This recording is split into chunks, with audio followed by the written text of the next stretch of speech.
इच्छाओं से बचने का उपाय।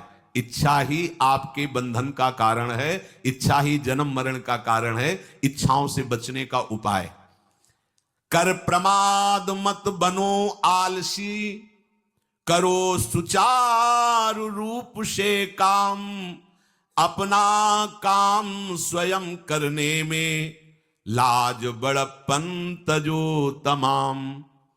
पहली बात, शरीरधारी को किसी दूसरे शरीर से अपने शरीर की सेवा तब तक नहीं लेनी चाहिए जब तक बीमार ना हो जाए, असमर्थ ना हो जाए, चाहे गृहस्थ में हो चाहे विरक्त में हो। ध्यान दीजिए, आप चाहे आपकी पत्नी हो, पुत्र हो, परिवार हो, आप उनके सेवक हैं, क्योंकि वो सब प्रभु के जन हैं। इस भावना से रहोगे, कभी नाराज नहीं होगे, कभी गुस्सा नहीं आएगा, कभी झगड़ा नहीं होगा। अपने बड़े संतों को देखा है, बिल्कुल किसी भी तरह की कोई सेवा नहीं स्वीकार करते।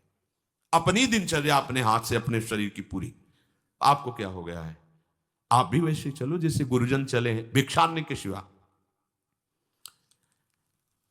आप अपनी किसी भी तरह की सेवा किसी से मत करवाइए।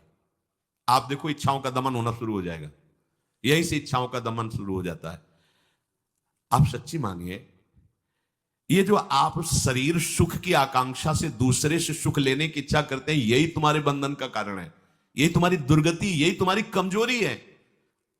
जब तक शरीर स्वस्थ रहे, किसी से किसी भी तरह की सेवा मत लो, और अधिक से अधिक सेवा करने का भाव रखो। अनावश्यक मांग के लिए तुम्हें फिर फंसना होगा।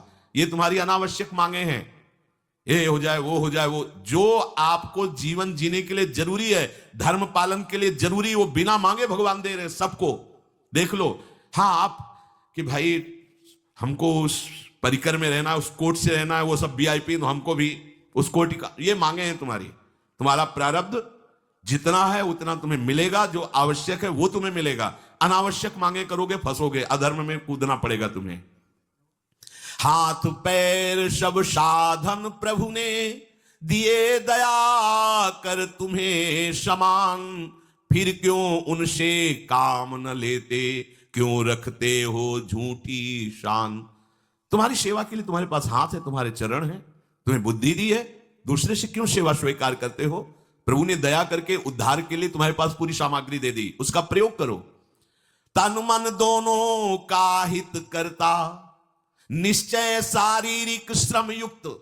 देखो, ये है जिसने अपना परम मंगल ठाना है, वो शरीर को कभी प्रमाद में नहीं रखता, चाहे गृहस्थ हो चाहे विरक्त हो। ये आलस्य प्रमाद किसी के लिए भी ठीक नहीं है।